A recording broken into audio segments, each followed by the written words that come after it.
every now and then I like to do a top 10 list on the positive side. Talk about good things. And today I want to talk about the bands that can make us laugh. Here's a look at the top 10 best comedy bands. Comedy in music has been going on for a long time, and as the years have gone on, especially with the internet and viral videos, we have more than enough to talk about. So here's who I think are the best at the craft. There are some ground rules for this list and how I made it. Number one, this is about comedy bands, not comedy artists. If that were the case, Weird Al would be number one and no other band would really matter. So it has to be a band, group, duo, something like that. Number two, music ability is just as important as the comedy. That means they have to actually be able to play the instruments they're using and make really good music with them. There are obviously more comedy bands than just 10, and I will be branching out of true rock a bit on this list, but it's worth it to point out some good times in music that are worth feeling positive about. No more explanations needed, you know how top 10s work, let's get started. Number 10.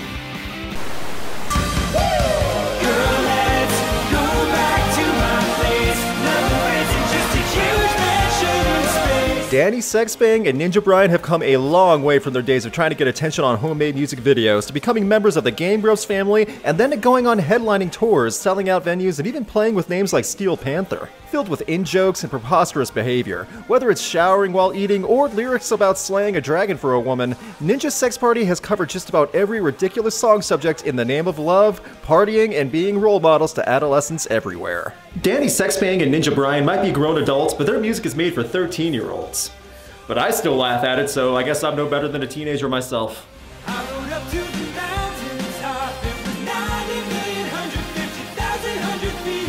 Along with the humor, the music behind the jokes is amazingly well written and catchy. Synthesizers, funk bass lines, and when they are joined by the group Tupperware Remix Party, everything gets stepped up a notch. Under the Ninja Sex Party banner, there have been 4 full albums and several covers albums which are excellent, and an appearance on Conan to top it all off.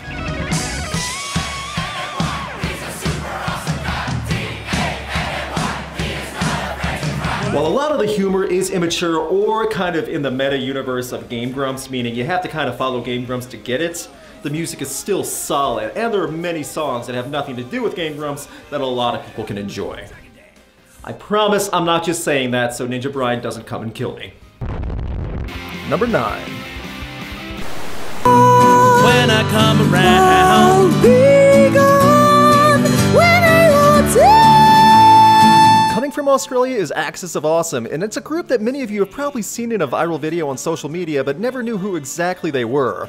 While unfortunately the band announced last year that they would not be performing together anymore, which is not awesome, these Aussies still performed for 12 years together while putting out 7 albums. Axis of Awesome have released some great songs, including a Christmas album, but they're best known for the 4-chord song. On my rage, I am still just a rat in a cage. What if God was one of us?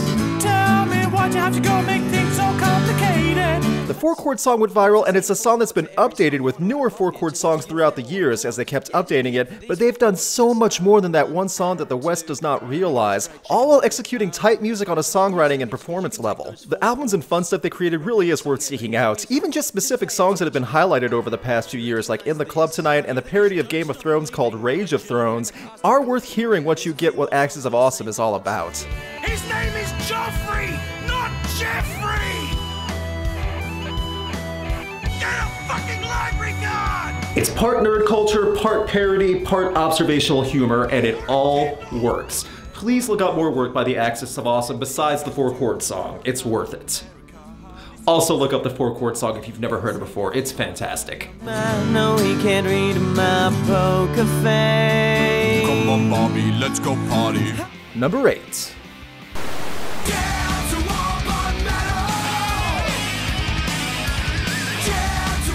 Steel Panther is much more than a throwback band glorifying the glam rock and hair metal days that celebrated debauchery. The men in this group have fine-tuned their creativity and gimmick to make Steel Panther something half rock and roll and half smut.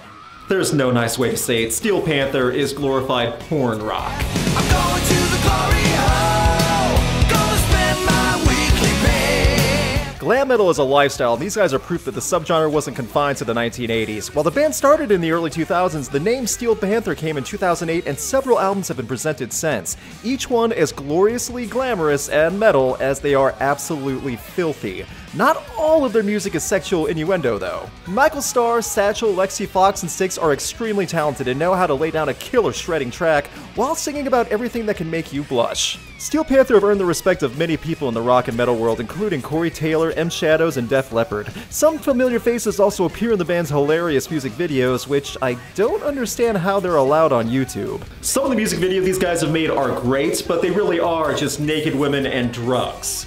So I don't know how YouTube is okay with that. But if you're as good looking as Steel Panther, I guess YouTube lets you do whatever you want. Steel Panther has been rocking festivals and concerts around the world for many years now, and if their army of screaming lady fans have any say, this band will be around for many years to come.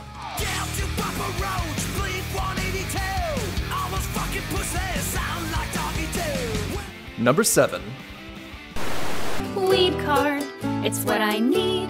Hardly ever okay, always, but it's not an addiction. Whether it's their own TV series, their comedy touring, stand-up specials, or hearing their music and soundtracks, Garfunkel and Oates, or Kate and Riki to be honest, do not get enough credit for mastering the art of simple-sounding folk songs that are actually outrageous. You can smoke to quit cigarettes for asthma or your motherfucking Tourette's. It's a dream come true, there's nothing pot can't do. The weed card is only the tip of the iceberg. These ladies absolutely keep up with Steel Panther in terms of vulgarity. The difference is that on the surface, these ladies look as sweet as can be and purely innocent. One listen to the song The Loophole will prove that wrong. Sex is wrong, but Jason says that guys can't wait that long. I don't want to lose him to someone who'll do him. I need to figure something out. I can't play that much from this song though. YouTube's really cracking down on profanity and subjective material, and this song is not subtle. Don't play it at work. These women are wordsmiths though, and their long-winded, well-articulated delivery at fast speeds is something to admire. Add some lighthearted guitar, ukulele, and piano playing, and you have a duo that is hard to imitate. I do whatever the Bible tells me to, except for the parts that I choose to ignore because they're unrealistic and inconvenient, but the rest I live by for sure. Wordplay, adorable singing, and raunchiness. Garfunkel and Oates have a world of talents that they really have mastered and crafted into their delivery. It's amazing. Garfunkel and Oates are definitely worth checking out on YouTube to see more of their stuff, and music videos especially, because you'll be impressed with how in sync they are with each other and how funny they truly are. But again, don't listen to them at work out loud. Break it down now. Got back pain, need Mary Jane, can't handle this, need cannabis. Number 6.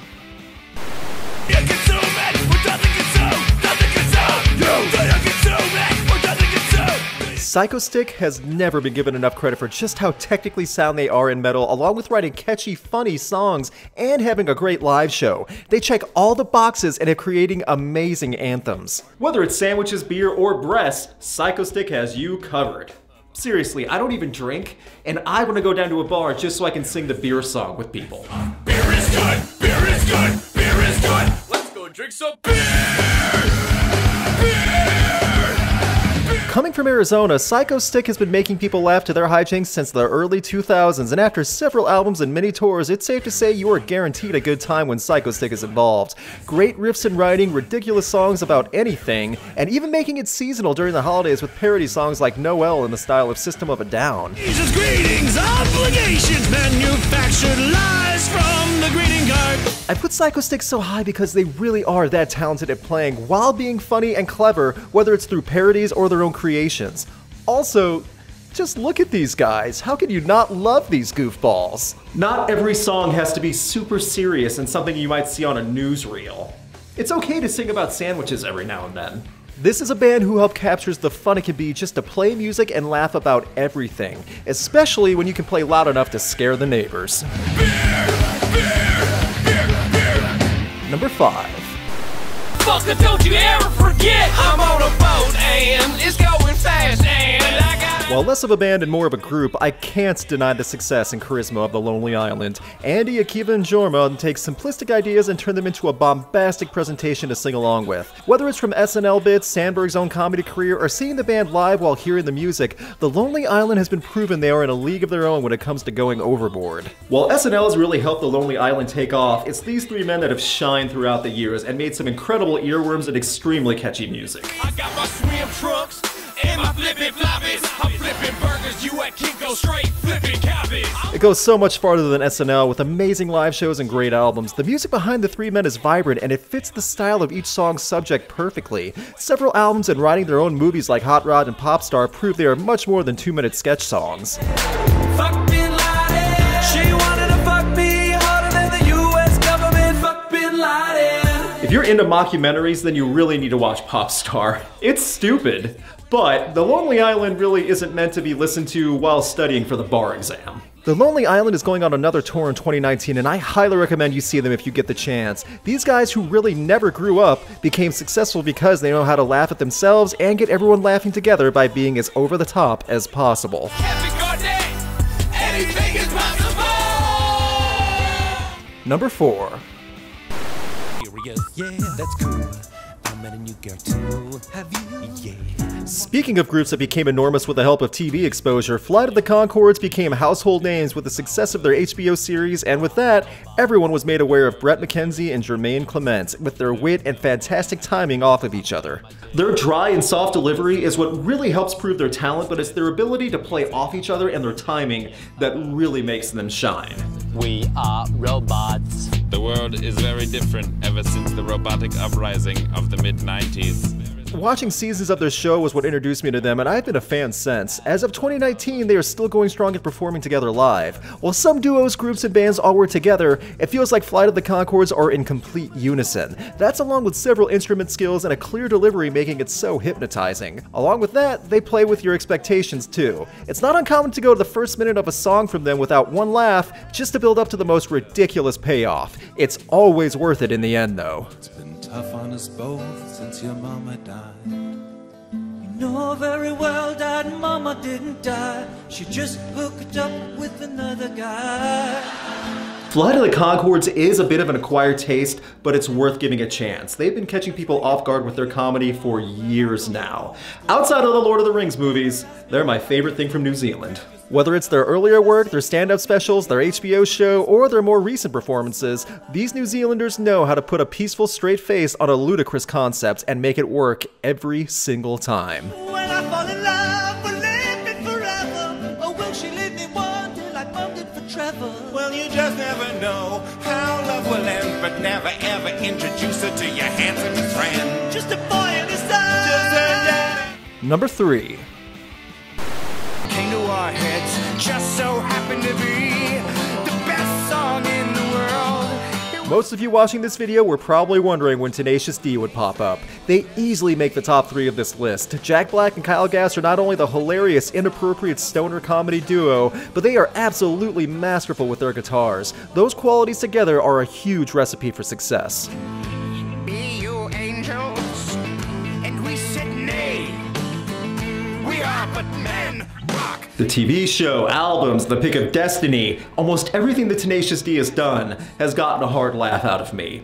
That's hard to do, and as the years have gone on and they've gotten a bit older, they still haven't grown up, and that's to their benefit. Tenacious D has been a name since the late 90s, and every few years, just when you think you won't hear from them, they rise like a phoenix and make a return. Constantly making appearances in other bands' work like Foo Fighters and Weezer also just kept them fresh in our memories while reminding us that everyone loves these guys. The skill, the charisma, the insanity of these two men when they perform, playing like every song is the most epic and urgent message in existence or the most legendary story to be told, these are traits that most bands wish they could bottle, comedy band or not. Really listen to Tenacious D and Jack Black's delivery.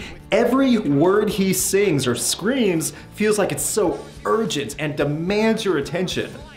That's even funnier when you realize how much he sings about his privates. Jack Black and Kyle Gass have made a Grammy-winning legacy together. Here's hoping they don't call it quits anytime soon, even though they've already played the best song in the world. To the greatest song in the world, Polaroid. Number 2. And a gremlin in my brain, there's someone up the chimney hole. You cannot ignore your roots, so turn it up to 11 and respect your elders. Back at a time where comedy and rock and metal wasn't really even an idea, Christopher Guest, Harry Shearer, and Michael McKean proved that sketch comedy can not only work well in rock and metal, but can cause a phenomenon. After a few singles and taking the comedy bit on as their shtick, the 1984 mockumentary and related debut album This Is Spinal Tap helped define what a cult classic can be, both for the movie and LP. The bigger the cushion, the sweeter the pushing. That's what I said. I can't even say Spinal Tap was ahead of their time because this stuff has proven to be timeless now. Even with crazy synth sounds and all the 80s influence you can imagine, everything still holds up today. A lot of people don't realize that Spinal Tap had material come out as late as 2009. That's impressive, and they are more than just one really quotable movie. Even though that quotable movie is really good.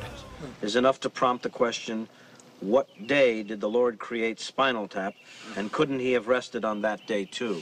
Spinal Tap was so much more detailed than people give credit, and when an entire fake history is given to flesh out a band as it continues to perform for years, it proves the dedication. Many comedy bands and acts like The Lonely Island, Flight of the Conchords, and Tenacious D all really live the gimmick. It's Spinal Tap that proved it's a gimmick worth living. Play the albums and singles, sing along to the ridiculous songs, or quote the movie to your heart's content. Spinal Tap is still the standard for what a comedy band should be. I'd like to sink her with my pink torpedo. As for my number one spot, a lot of you might be wondering why I didn't put Spinal Tap or Tenacious D there. Well, I stand by my decision and I can defend why I think this band is the best band in comedy. Number 1.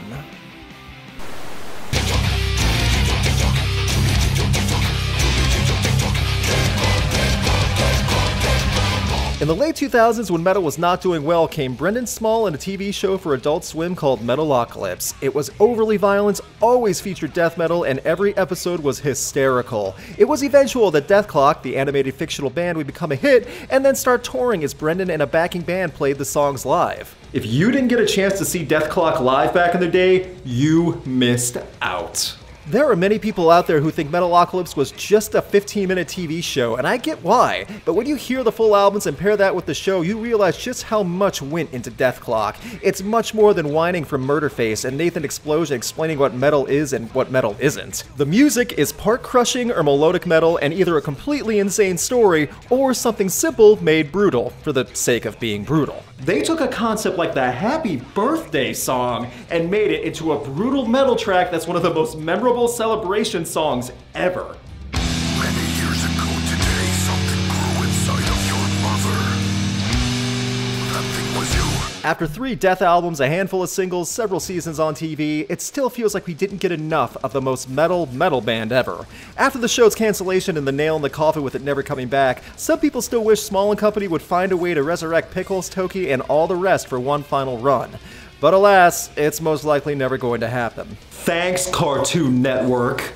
What puts Dethklok at number 1, though, isn't just all the hilarious or overly violent songs, but it's also just how fantastic the music is. Listen to a song like Mermaider from the first Death album, and then Mermaider 2, The Water God, from the second. See how much things progress from something so silly into something so fantastic. The animation is wild if you're into that, but as a musical act with a band, Brendan Small had various musicians of high acclaim to record each album to perform on Metalocalypse. As for the show, you will never find a better band lineup than these 5. Looks at that douchebag. Douchebag. Looks at that douchebag. Douchebag. Douchebag. Douchebag. In a short amount of time, Dethklok created a phenomenon and proved not only that metal can be hilarious, but that looking at it from afar and in retrospect, Dethklok, in my opinion, is the best comedy band ever.